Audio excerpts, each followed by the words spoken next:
Cry Havoc is a 1943 American war drama film produced by Metro-Goldwyn-Mayer and directed by Richard Thorpe. The cast is primarily female, with the main roles played by Margaret Sullavan and Sothern, Joan Blondell, Fay Bainter, Marsha Hunt, Ella Raines, Frances Gifford, Diana Lewis, Heather Angel, Dorothy Morrison, Connie Gilchrist. Production background. The film is based on a play by Alan Kenwood which opened in Hollywood, California in September 1942. The play was also presented on Broadway, under the title Proof Through the Night with Carol Channing and Anne Shoemaker. However, the play was not successful, opening on December 25, 1942 and closing January 2, 1943 after 11 performances. The title comes from a famous line in Shakespeare's Julius Caesar, "Cry Havoc, and let slip the dogs of war." Plot. The film tells the story of a mixed group of army nurses stationed in Bataan during World War II. At the beginning of the film, the head nurse, Lt. Mary Smith, begs her superior, Captain Alice Marsh, for more nurses to help deal with the excessive workload, but instead of professional nurses, she is assigned a group of civilians from various backgrounds.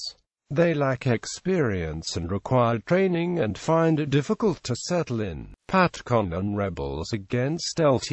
Smith's strict nature, but the group begin to reveal stories from the past and become better acquainted. They also meet a male officer, Lt. Holt. Pat becomes infatuated with him, leading to jealousy between her and Lt.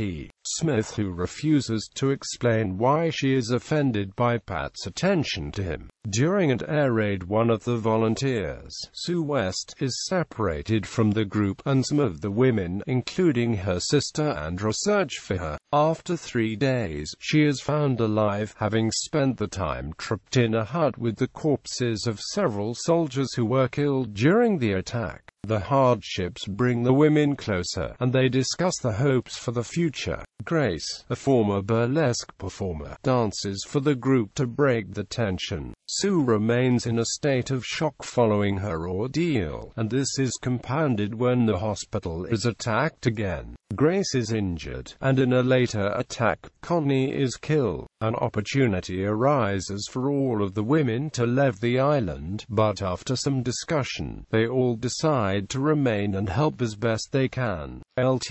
Smith becomes ill with malaria, and in her delirium reveals to Flo that she was married to Lt. Holt and that they were keeping the marriage a secret due to a military regulation that prevented married couples from serving together. The group learns that Lt. Holt has been killed. Both Pat and Lt. Smith are grief-stricken. The hospital is surrounded by Japanese forces and the nurses forced to surrender. Reaction to the film. The film was considered topical, with Bataan often in the news at the time, and proved to be profitable. The film writer, John Douglas Eames, commented that much of the film was theatrical rather than cinematic, and he also noted that some of the girls seemed to have found a beauty salon on Bataan. Leonard Maltin also noted that its stage origins were obvious, but that it offered a pretty honest picture of war. This film features a very early appearance by Robert Mitchum, who is briefly seen as a dying soldier. It also marks the final performance by Diana Lewis, who retired following her marriage to the actor William Powell. Main cast and characters.